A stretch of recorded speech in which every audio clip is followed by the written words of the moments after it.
Just a faded military jacket on a nobody in the street. But that morning, as I knelt on hot concrete with a gun aimed at my face, I realized it wasn't just about me, it was about a family secret they were willing to kill for. They pulled the trigger. They thought I was gone. But they had no idea who they'd just shot, or what would happen when the sky began to move. Before we dive in, tell me, have you ever discovered your family was hiding something that could get is the story they never wanted you to hear? I woke up before the alarm buzzed, the Houston dawn still clinging to darkness. I slid my hand under the pillow, pulling out Dad's faded military jacket, the cuffs frayed from years of silent service. I pressed it against my chest, whispering, "Dad, I need your strength today." I slipped it on, the fabric stiff around my shoulders, grounding me in a world that rarely felt steady. I checked on the coffee pot, making sure the drip caught right before I stepped outside. The neighborhood was quiet, the hum of sprinklers breaking the silence as I walked past the Johnson's house, where Mrs. Johnson was already tending her flowers. She waved, calling out, "Stay safe today, honey," like she always did, and I forced a smile, tucking my hands into the jacket's deep pockets. I could feel the weight of the meeting waiting for me at the hospital.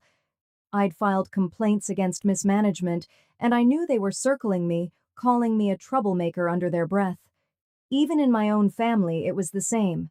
My brother Lyle flashing his badge at every cookout, my uncle with his endless stories of who owed him favors.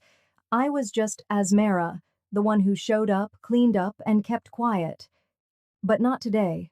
I crossed the busy intersection near the corner store, stepping aside as a police cruiser roared past. I kept walking, clutching the strap of my bag, the morning sun warming the concrete under my sneakers. But the cruiser slowed down, its tires crunching against gravel as it stopped beside me. The window rolled down, and Sheriff Clay Bostwick leaned out, chewing on something, a smirk dancing on his lips. "Well, would you look at that?" he drawled, eyes darting to Dad's jacket. "You think that means something, huh?" I kept walking, ignoring him, but he opened the door, stepping out, boots hitting the pavement with a deliberate thud. "Ma'am, stop right there." I turned, swallowing the tightness in my throat. "Is there a problem, Sheriff?" "Got a call about a suspect matching your description," he said, loud enough for people nearby to hear. "Need you to kneel right here on the sidewalk." My stomach twisted. "On what grounds?" I asked, keeping my voice steady. "Don't make this harder than it has to be," he said, pulling his belt higher, his hand brushing against the holster. People started to slow down, pulling out phones, whispering. My heart thudded so loudly I thought everyone could hear it. "Your daddy's jacket doesn't mean anything here," he said, tilting his head, his eyes cold. I looked around, at the faces peeking through curtains, the cars rolling to a stop. A mother pulled her child closer. I could feel the heat of the pavement through my jeans, the jacket heavy on my shoulders as I slowly sank to my knees, the morning sun baking into my skin. I closed my eyes, and in that moment I saw Dad's funeral, the way they folded the flag, the way Mom's hands shook as she clutched it to her chest. That jacket had meant dignity, honor, a promise that we mattered, that we were seen. And here I was, kneeling in the street, the gun pointed at my face, as if none of that mattered. I opened my eyes, meeting Clay's stare, his finger flexing near the trigger. My lips parted, but before I could speak, a gunshot cracked through the air. It felt like fire tearing through my abdomen, the force knocking me back onto the hot concrete. The pain was a scream trapped in my throat as blood soaked through the jacket, spreading like a dark bloom. People screamed, a phone clattered to the ground, someone yelled, "Call 911!" I couldn't move, couldn't breathe, my vision tunneling as I stared at the sky. The world tilted, blue lights flashing, sirens wailing, the chop of helicopter blades slicing through the chaos. In the chaos, I heard it, soft, in my ear, a voice I had kept hidden from everyone, a voice that wasn't supposed to know where I was. "Asmara, hold on. Extraction protocol in progress." I tried to lift my head, but darkness crowded the edges of my sight. My fingers trembled as I pressed them against the wound, the jacket sticky under my palm. Dad, I whispered, tasting blood. They're going to find out who I really am. The words were still warm on my tongue as the world narrowed into a pinpoint of sound and light. Dad, they're going to find out who I really am. I wasn't sure if I whispered it to the sky or just to myself, but the moment it slipped out, the chaos around me shifted. The sirens pierced through the noise of screaming bystanders as paramedics lifted me, strapping me onto a stretcher with quick, practiced hands. The pain wasn't sharp anymore. It was a heavy, swallowing ache, each bump on the pavement rattling through my body. One of the paramedics pressed hard on my side, shouting over the siren, "BP's dropping, stay with us, okay?"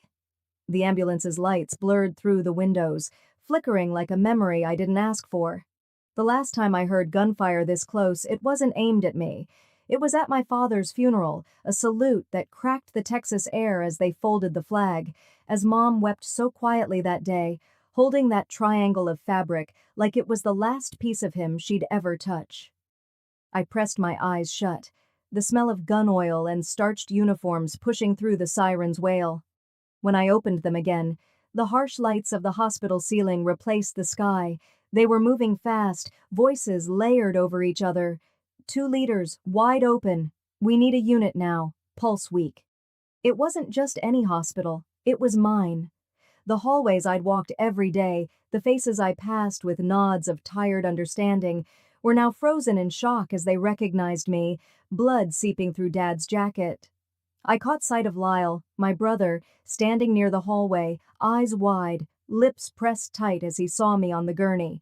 His badge hung heavy on his chest, the reflection of the overhead lights trembling in the polished metal. We never had many words for each other. Him, the hero in Mom's eyes, the one who protected the family, while I was the one who held everything together in silence. Now the weight of seeing me there knocked the breath from his lungs, even if he tried to hide it. Behind him, just out of the chaos, Sheriff Clay leaned against the wall, arms crossed, his gaze scanning the room, pretending concern. His eyes flicked over the jacket, then to me, and for a second, the corner of his mouth lifted in a smirk he quickly buried under a mask of fake pity. I saw it. He knew exactly what he had done. They wheeled me into a bright room, voices fading as the anesthesia clouded my vision. I tried to fight it, but the heaviness pulled me under. The sound of the machines beeped softly, merging with the memory of Dad's voice, whispering on the night before his last deployment, "You'll know when it's your turn to stand up." I was 9, standing in the living room, the oversized military jacket swallowing me whole as I looked in the mirror, making a silent promise to protect people, to be worthy of the name stitched above the pocket. The promise felt distant, like a dream half remembered, until that moment under the fluorescent lights, bleeding into the fabric he once wore. I woke up with a gasp, the hospital room still, the smell of antiseptic clinging to the air. The pain was there, alive, pulsing with every breath. I turned my head slowly, seeing Dad's jacket hanging on the chair, dark stains dried into the fabric. I wanted to touch it, but my arm was heavy, an IV taped to the back of my hand, monitors chirping softly beside me. A vibration hummed against the thin mattress. I blinked, adjusting to the dim light, reaching for my phone tucked beneath the pillow, hidden from the eyes that would pry. The screen flickered to life, and a message, coded in a way only Dad would have taught me to read, glowed on the cracked glass. "You have been activated." My pulse spiked, ignoring the protest of the machines. Dad's connections, his warnings about the systems he worked for, the ones that existed under layers of clearance and black ink, weren't just bedtime stories or drunken whispers at the dinner table. A dormant protocol tied to the RFID tag sewn into the jacket's lining had awakened, pinging across a network I barely understood, triggering an alert I had prayed would never come. The helicopters I heard earlier weren't news choppers, and the unmarked SUVs creeping into Houston weren't just here for crowd control. They were here for me, and they were here because of Clay, because of what he did. I pushed myself up slowly, teeth clenched, ignoring the fire tearing through my side.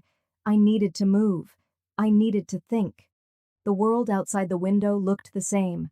Cars moving down the street, people living lives that didn't know the quiet war unfolding beneath them.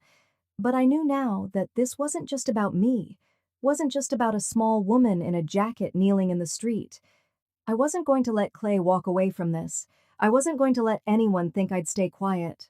My fingers tightened around the rail of the hospital bed, grounding myself in the moment, in the breath I still had, in the promise I made when I first wore Dad's jacket. If they think I'll stay quiet now, they don't know me at all. I let the words hang in the quiet. I'm coming for every single one of you. Before the hospital silence swallowed them up. The steady beep of monitors became the only rhythm in the early dawn, rain tapping gently against the window like a memory trying to get in. The world outside moved on, unaware that I was breathing when I shouldn't be, that each inhale scraped against the stitched wound in my side, reminding me I was still here, for a reason. They thought I'd be silent, that fear would shut me down. But fear is a strange companion when you've lived under its shadow all your life. It doesn't disappear, but it teaches you to listen. A nurse cracked the door, sliding in to check my vitals, eyes darting anywhere but my face. She didn't speak, just adjusted the IV before slipping out, leaving a scent of latex and antiseptic behind. I could hear voices in the hall, whispers that died when footsteps approached my room. My family's name was now on the lips of strangers, tied to flashing lights, a bleeding woman in a street, a jacket that wasn't supposed to matter. The door opened again, but it wasn't a nurse this time. Cressida, my sister, stepped in, her heels clicking on the tile like tiny hammers against glass. She wore her perfect hair and pressed blazer like armor, lips pinched as she looked at me lying there, tubes and wires framing my body, the faded jacket draped across the chair like a silent witness. "Well, Asmara," she started, closing the door with a soft click. "You've managed to make a mess of things again." I didn't answer, just watched her as she pulled a chair closer, sitting down as if she owned the air in this room. Her eyes swept over me, calculating, cold. I saw the folder in her hand, the papers sticking out like knives. "You think you're some hero now?" Her voice was too calm, the kind of calm that carries a threat beneath every word. "You think dragging our family name through the mud helps anyone?" I swallowed the dryness in my mouth, the pain sharpening as I shifted. "Someone had to stand up." She laughed, a small, bitter sound. "Stand up? Look at you, Asmara. You're lying in a hospital bed, bleeding all over Dad's old jacket, bringing the media, the police, God knows who else, down on us." I saw it then, the fear behind her eyes, the tremor in her fingers as she adjusted the papers. It wasn't about me bleeding in the street or the family's reputation. It was about what Dad left behind, what she was trying to protect. "What do you want, Cressida?" I asked, my voice low, steady. She pushed the papers toward me, her hand trembling as it rested on top. "Sign these. It's a non-disclosure. You'll say the shooting was a mistake. Drop any statements you're planning to make. For the family, Asmara." I closed my eyes, letting the pain center me, letting the sound of the rain remind me of Dad's boots on the porch when he came home, metals clinking against his chest. He looked at me that night, his eyes tired, and said, "They will come for what I left behind, not knowing you are the safeguard." I didn't understand it then, but I did now. Opening my eyes, I met Cressida's glare, seeing her desperation barely hidden behind her carefully managed expression. "You're afraid?" I said softly. "Don't be ridiculous." Her voice cracked, and for a moment, she looked away. "You're afraid they'll take what you think is yours," I continued. "Afraid that Dad's jacket is worth more than the house you're trying to keep, the investments you're hiding." Her eyes snapped back to mine, rage and fear dancing together. "You don't know what you're talking about." I pushed the papers away, the edge of the folder cutting against my bandaged hand. "I'm not signing anything." "You'll ruin everything," she hissed. "You'll lose everything." "I already almost did," I said, the memory of the street, the heat of the pavement, the smell of blood heavy in the air flashing through me. "I'm not your scapegoat." She stood abruptly, the chair scraping against the floor, anger flooding her features before she masked it again, smoothing her hair with trembling hands. "You're making a mistake, Esmera. Don't think I won't protect what's mine." I watched her leave, the door closing softly, the air in the room vibrating with the weight of her threat. Night fell slowly, the rain easing into a quiet drizzle. The nurses changed shifts, the hum of the machines blending with the occasional footsteps outside. I tried to rest, but the image of Cressida's face, the fear in her eyes, wouldn't leave me. I must have drifted off because I woke to the sound of the door opening softly. A nurse stepped in, her face partially hidden under her cap, moving quietly as she approached the IV stand. Something felt off. Her hands moved too quickly, too precisely, adjusting the drip with a practiced flick. "Didn't ask for anything," I muttered, my voice rough. She didn't respond, just kept her head down, pulling a syringe from her pocket, sliding it toward the IV port. That's when I saw it. A small camera clipped to her lanyard, a tattoo on her wrist, a snake coiled around a dagger, the same symbol Clay's crew used to mark their territory on the back streets. I didn't think. I pulled my arm back, ripping the IV out, pain flaring bright and hot as the needle popped free. The nurse lunged, but I grabbed her wrist, twisting hard, forcing the syringe to drop onto the bed. Her eyes widened, but I didn't let go. "You picked the wrong room," I hissed. She tried to pull away, but I shoved the call button, alarms blaring in the hallway. She tore away from me, bolting out the door just as security came running, shouting orders, chaos flooding the sterile quiet. Breathing hard, I pressed my hand against the wound, blood seeping through the thin gown, dripping onto the floor. I turned, seeing Dad's jacket on the chair, the fabric worn, stained but solid, a promise I wasn't done keeping. I pushed myself up, gripping the bed rail, every muscle in my body screaming in protest. I pulled the jacket on, the weight of it grounding me, reminding me of who I was, who I needed to be. I looked up, seeing the red light of the security camera blinking steadily in the corner of the room. I held its gaze, letting the silence fill the space between us before I spoke, clear and strong. "You picked the wrong soldier's daughter." Her next move was already forming in my mind as I eased back onto the bed, careful not to disturb the fresh bandages pressing into my skin. I could hear the hum of the hospital at dawn, the soft squeak of wheels on tile, the hush of nurses trading quiet updates. It was strange how calm everything felt, knowing I was about to rip my life out of this place, stitch by stitch. I watched the monitors track my heartbeat, the slow, stubborn pulse that reminded me I was still here, and then reached for the sensors, peeling them off one by one. Each beep that faded was like a door closing behind me, shutting down any thought that I would be kept here, docile, waiting for someone else to decide if I lived or died. With a disposable phone hidden in the pocket of my hospital gown, I stepped into the small bathroom, locking the door before pressing the number I still remembered. It rang twice before a gravel voice answered. "It's Az," I whispered. "Code Ironwake." There was a pause, a quiet breath on the other end. "Copy that," the voice replied. Then the line went dead. I gripped the sink for a moment, letting the cool porcelain steady me, before slipping the phone into the trash. My reflection stared back at me, hair tangled, skin pale, eyes that had seen too much but refused to close. I wasn't going to hide anymore. When I opened the door, the hall was empty except for the nurse at the desk, who pretended to look busy. I nodded to her, moving with deliberate slowness, testing each step, each breath. My father's jacket was draped over my shoulders, the faded fabric heavier than any armor I could have worn. As I turned the corner, I saw him. Clay was standing at the far end, talking to two hospital security guards, his smile thin and false. He handed them a folder, tapping it once, leaning in to speak quietly, but his voice wasn't quiet enough. "She's mentally unstable," he was saying, flipping open what looked like my medical file. "We're doing this for her safety. You understand." I felt the guard's hand on my shoulder before I saw him. My eyes flicked to his, calm and cold.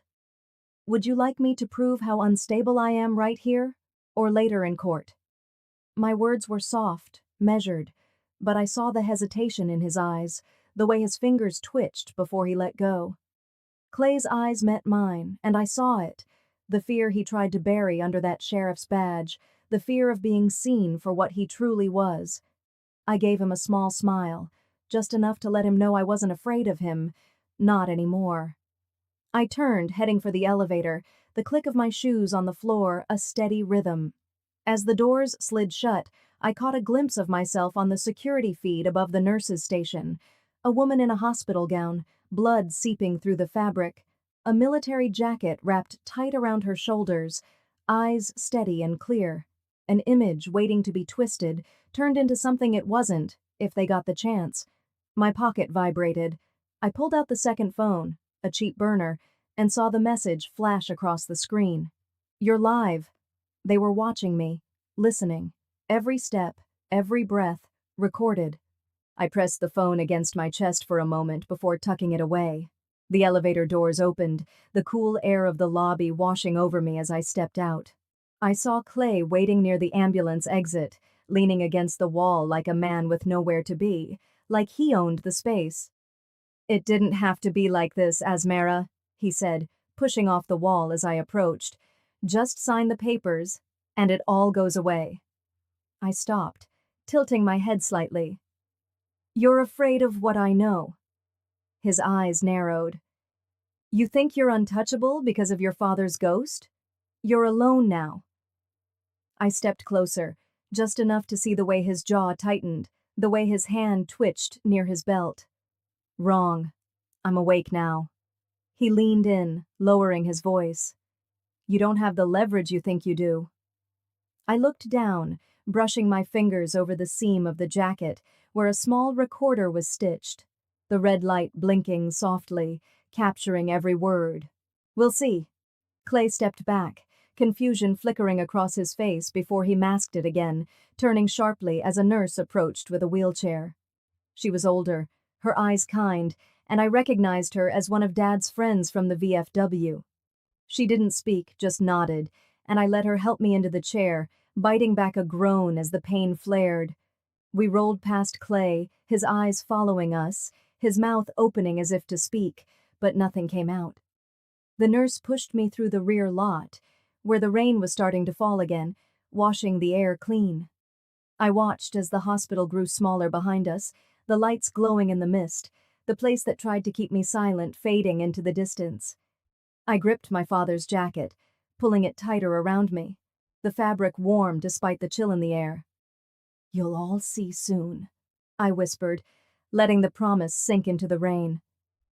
The war was only just beginning, and I felt it in the quiet hum of the car as it rolled through the damp streets of Chicago.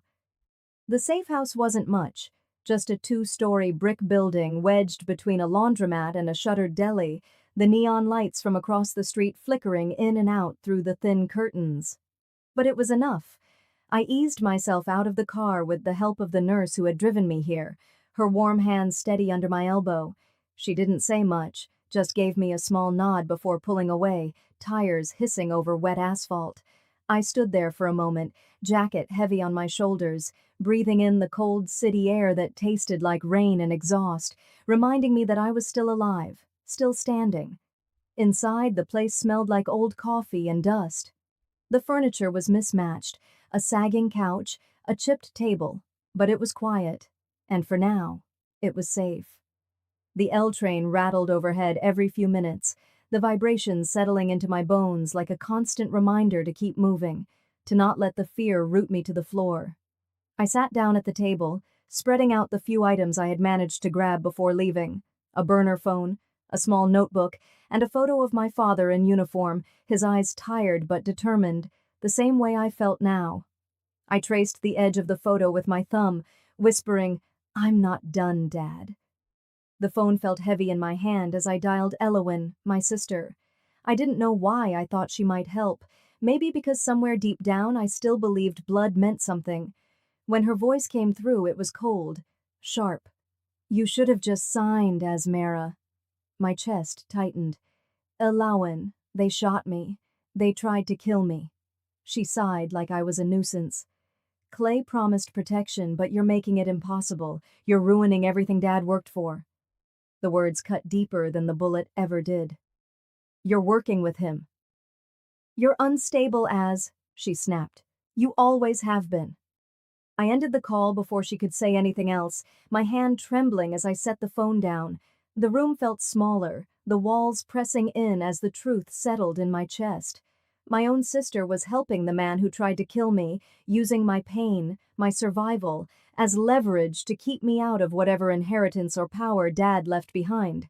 It wasn't about protecting me, it was about controlling what I could reveal. I let myself feel it for a moment, the betrayal, the burn in my throat as I swallowed down the hurt. But it passed, clearing out like a storm, leaving behind cold, focused resolve. I moved to the small closet, pulling out a fireproof box I had hidden years ago, back when Dad first started whispering about files that could save or destroy lives. Inside were his letters, mission logs, and an old flash drive wrapped in a piece of cloth. I plugged it into a battered laptop, the screen flickering to life, and began uploading everything to a secure server I still had access to from my time in the Army. Lines of code and progress bars filled the screen, the soft whir of the laptop fan mixing with the distant rumble of the train. Each file that uploaded was a small victory, a quiet promise that the truth would not die with me, no matter how hard they tried to erase me. As I waited, I checked the burner phone again, seeing notifications pop up. My breath caught as I saw the headlines, "Unstable Veteran Poses Threat. PTSD Victim Lashes Out." There were clips, edited hospital footage showing me clutching Dad's jacket, cut with moments where I stumbled, looking fragile, broken. They were painting me as a threat, a woman too damaged to be trusted, calling me a liability, a disgrace. It was Clay's network, working to discredit me before I could even open my mouth. I felt the heat rise in my chest, my pulse pounding, but I didn't let it drown me. Instead of screaming into the void, I turned on the laptop camera, sitting back so Dad's jacket was in view behind me. I looked into the lens, steady and clear. "My name is Asmara," I said softly. "I am not broken. I am awake, and the truth you're afraid of will see daylight." I saved the video, closing the laptop. Timing was everything, and I would not give them the satisfaction of seeing me scramble.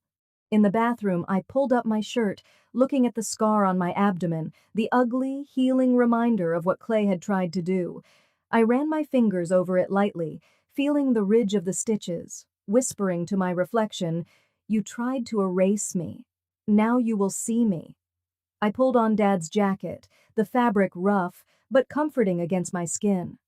It smelled like him, faintly like old leather and the outdoors, a reminder of the promise I had made him, the promise to stand when it mattered. Night had fallen by the time I stepped outside, the cold air biting at my cheeks, the streetlights casting long shadows on the cracked pavement. I walked down the narrow alley beside the building, finding a spot where the wind was blocked, pulling out the burner phone one last time. My fingers hovered over the screen before I dialed a number I hadn't called in years. The line rang, once, twice, before a voice answered, rough with sleep. "It's time," I said, my voice calm, certain. There was a pause, then a low laugh. "About damn time, Az." I hung up, sliding the phone into my pocket, stepping back out into the street with my head high. The trap was set, and for the first time in a long time I felt ready. The trap was set, but traps require bait, and bait bleeds. I felt every step as I left the alley and caught the dawn train across town, the metal wheels screeching like a warning under my boots. Chicago's gray light was filtering through as I stepped off at a forgotten station, pulling Dad's jacket closer around me while cold air bit at my face. It smelled like rain and steel, a scent that forced me to stay awake. I walked 2 blocks to the diner near the freight yard, the place where men who were too tired to dream came for coffee before a long shift. The door chimed, and I found Jorah in a corner booth, his rough hands wrapped around a mug that had seen better days, the steam rising in lazy curls. "Sit," he said quietly, not looking up as he slid an envelope across the chipped table. The edge caught on a sugar packet, leaving a line in the dust. "You need to see this." I slid in across from him, careful not to wince at the tug in my side where the stitches still held me together. I opened the envelope with steady fingers, pulling out transaction records, names, numbers I recognized from Dad's hidden files. It was bigger than family, bigger than me. These names were the kind you only whispered when the door was locked, men who traded blood for profit under the shield of their office badges. Jorah finally looked at me, his eyes tired. "You understand, don't you? This is a war you can't walk away from." "I never intended to walk away," I told him, sliding the papers back inside. My voice was calm, but every word cost me a breath. We finished our coffee in silence. I could see his reflection in the diner window, the deep worry on his face mirrored in the glass. When I stood to leave, he only said, "Be careful, Az." Outside, the cold was sharper, cutting through the thin dawn. I tucked the envelope under my jacket, keeping it close to the warmth of my body, before stepping away from the diner and into the soft hum of the waking city. Hours later, a knock on the door of the small room I was using as a base echoed louder than it should have. I opened it to find a package on the ground, no return address, the brown paper damp from the lingering drizzle.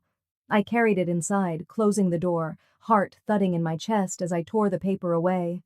It was a photograph, grainy but clear. My niece, Elowen's little girl, walking home from school, backpack swinging, her ponytail bouncing with each step. Underneath was a note in thick black ink: "Stay silent, or she disappears." My breath froze in my lungs, the room closing in. My hands shook as I set the photo down, pressing my palms into the table to steady them. The rage was there, hot and pulsing, but beneath it was a colder resolve, steel sharpening inside me. "You think this will stop me?" I whispered to the empty room. My voice was calm, but it was the calm that comes before a storm. I sank into a chair, clutching Dad's dog tags in my hand, their cold metal grounding me as I closed my eyes. His voice came back to me, low and steady. "The hardest battles are the ones you fight with yourself." I opened my eyes, the decision made. I wouldn't let fear make me a prisoner. Pulling out the old laptop, I loaded the files Jorah had given me alongside the ones I had been holding onto for years. I encrypted them, sending them in fragments to an independent journalist I knew, a woman who had exposed police corruption before and lived to tell it. My message was simple: if I go silent, publish everything. Her reply came swiftly: "Understood. We'll protect the source." I closed the laptop, exhaling slowly, letting the quiet seep into me.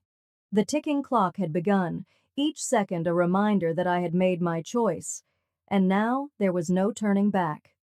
As evening fell, I slipped out of the building, the cold air hitting me like a warning.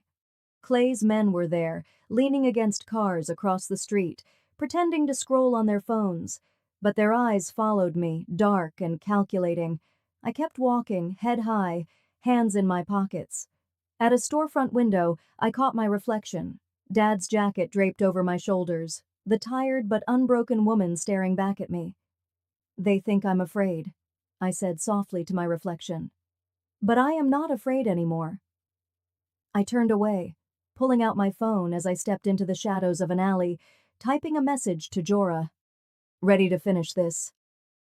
I hit send, the screen going dark in my hand as I tucked it away. I pulled the jacket tighter, feeling the weight of it, the history, the promise it carried.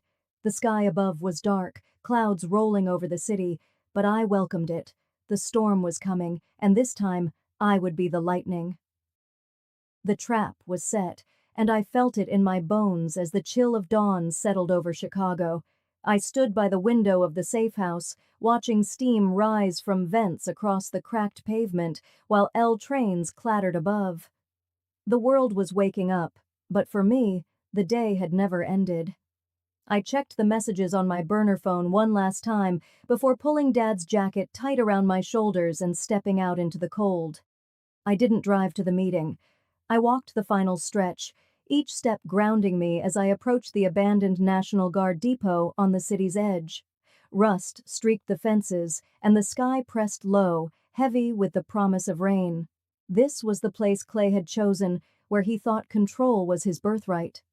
When I arrived, Clay was already there, leaning against a black SUV, flanked by two men who didn't bother hiding the bulge under their jackets. His smirk was practiced, confident, the smirk of a man who thought he owned the ground he stood on. "You could have lived quietly, he called out as I approached. "Now you'll leave quietly."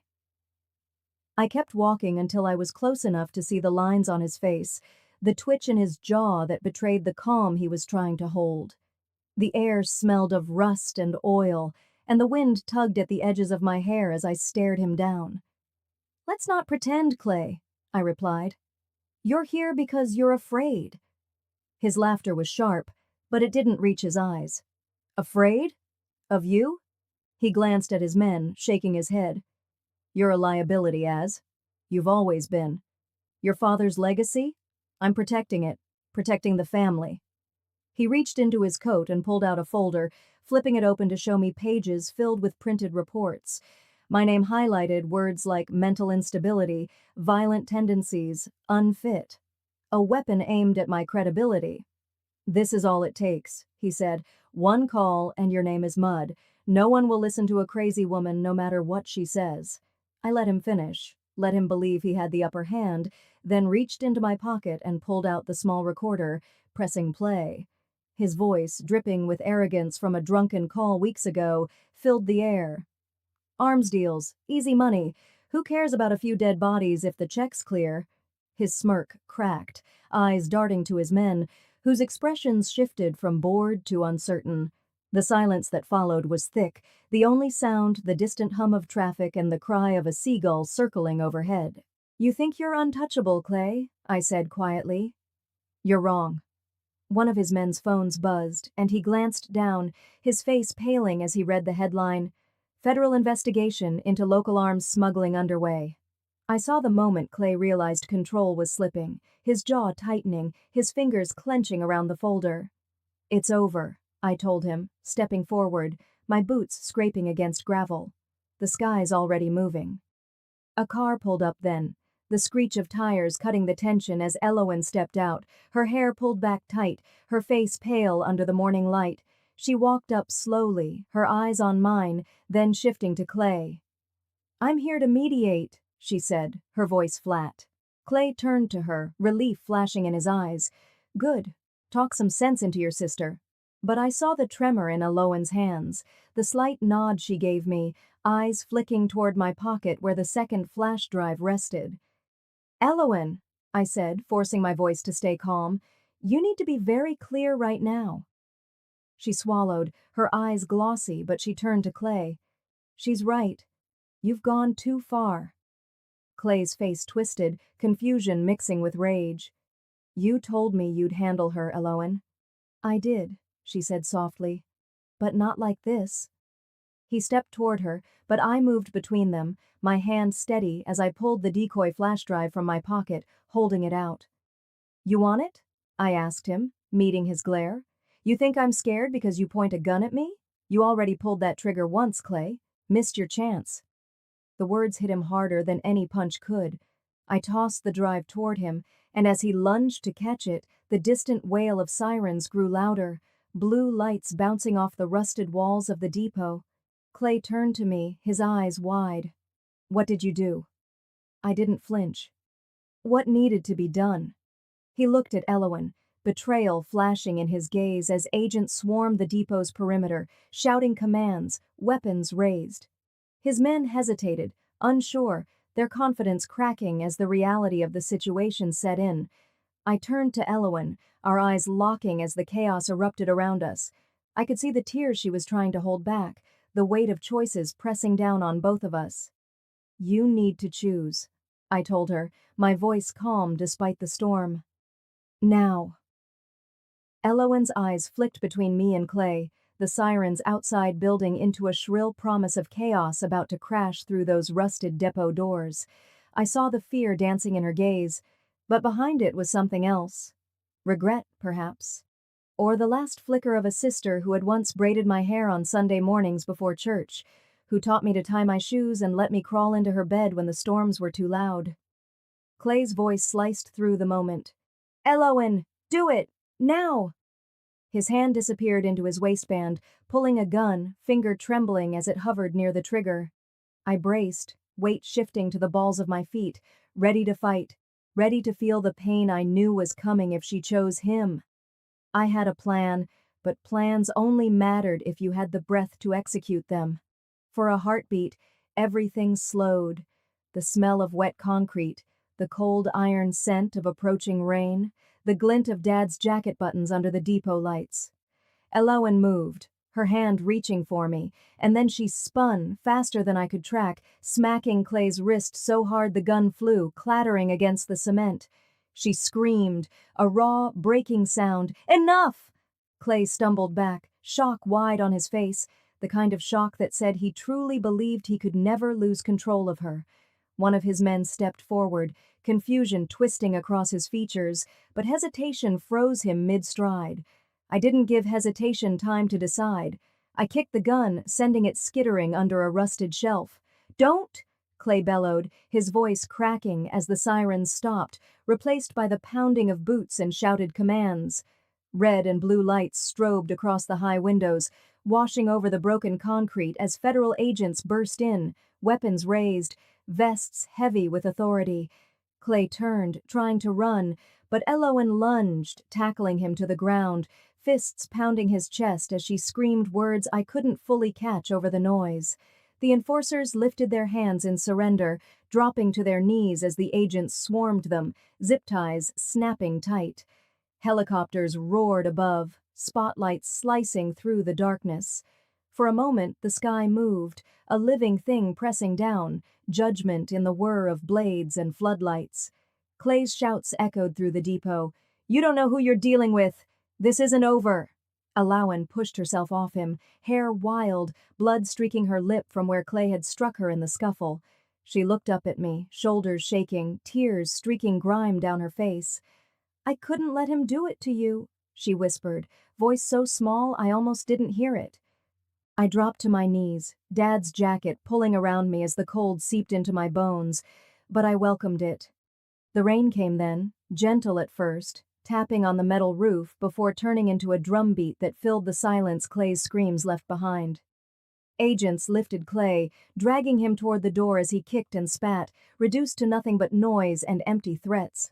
One of them, a woman with hard eyes softened by understanding, paused beside me, nodding. It wasn't a thank you. It was an acknowledgement of what it took to get here, of the cost it demanded. I let my forehead drop to the jacket, the scent of old cotton and Dad's aftershave still clinging to the fabric. I could hear his voice, steady and calm, even in memory, reminding me that storms don't always destroy. They can clear the air, wash away the rot, let new things grow. I wasn't the same woman who had knelt in the street, forced to the ground under the weight of a badge and the lie that I was nothing. I had scars now, inside and out, but they were mine, proof that I had stood up, that I had fought, that I had survived. Elowen sank beside me, her hand brushing against mine before she pulled it back, unsure. Her eyes searched mine, full of questions we weren't ready to answer. "Now what do we do with the pieces?" she asked, her voice so quiet it was almost part of the rain. I lifted my head, meeting her gaze with a calm I hadn't felt in a long time. The depot around us buzzed with agents securing evidence, Clay's rants growing fainter as they loaded him into a van, the helicopters pulling back as the immediate threat fell quiet. I didn't have the answer, not yet. But I knew one thing. This wasn't the end. The past was broken, scattered across too many nights and too many wounds, but it didn't mean the future had to be. "First," I said, standing slowly, the jacket heavy but comforting on my shoulders, "we gather what's left." She nodded, tears fresh but determination there, the sister I remembered flickering back to life. "And then," I continued, letting the rain wash over us, "we build something better." The morning air smelled like rain and new beginnings as Elowen and I stepped out of the federal building, the weight of 1,000 decisions hanging between us. Her question still echoed in the silence between car doors closing and engines starting. "Now what do we do with the pieces?" The drive to the hospital was quiet, the roads still wet from the downpour the night before. Puddles reflected the gray sky, but the clouds were breaking, sunlight slicing through in thin, determined beams that felt like a promise. In the hospital waiting room, I sat with the faded jacket folded on my lap, the fabric worn soft by time and the battles it had witnessed. A nurse checked the stitches on my arm, making small talk I barely heard, her words like background static to the churn of thoughts in my mind. Elowen sat beside me, her cheek bruised and her hands restless in her lap. We watched the sunrise through the large window, light creeping over the city's rooftops, turning the rust on the cars into something almost beautiful. "I didn't think I'd have the courage," she whispered, her eyes not leaving the glass. "Neither did I admitted, adjusting the jacket so the sun touched its faded colors. "But we did it." She let out a breath, shaky, the kind that carries years of fear finally leaving the body. "They're saying Clay's arrest is just the beginning, that the network he worked for is crumbling." I nodded. It was always bigger than him. It was about fear, control. She turned to look at me, her eyes wet. I was scared as I thought siding with him would protect us. I held her gaze, seeing not just the sister who hurt me, but the woman who stood up when it mattered. "I know, but you chose differently when it counted." Later that week, I walked back into my neighborhood, the cracked sidewalks familiar under my boots. News vans had come and gone, neighbors watching from porches, whispering over fences. Some nodded at me, eyes full of gratitude. Others turned away, their faces tight with fear or anger. At the community center, the folding chairs creaked under the weight of neighbors who didn't know what to say. An older man stood up, shaking his head. "You brought all this trouble here, Asmara. The raids, the agents. You brought it here." I met his gaze, steady. "It was already here," I said quietly. "I just refused to kneel for it again." The room fell silent, the kind of silence that makes people examine their own choices. A woman in the back nodded, clutching her child's hand a little tighter. After the meeting, I walked to the cemetery, the jacket draped over my arm. The grass was damp, the headstones lined like quiet witnesses to the choices we make. I found Dad's grave, the letters of his name smoothed by years of wind and rain. Kneeling, I laid the jacket over the stone, pressing my palm against it. "I get it now," I whispered. "Why you fought. Why you didn't always tell us everything." A breeze lifted the edge of the jacket, just enough to make it look like it was reaching for the sky, reminding me of that day on the street when I thought the world was ending, but it was just beginning. I sat there a while, letting the memories settle, letting the grief move through me without drowning me. For the first time, I felt like I could breathe in the quiet.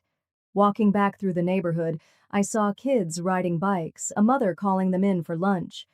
A boy struggled with his bike chain, frustration on his face. I knelt down, showing him how to fix it, my hands steady, the sun warm on my back.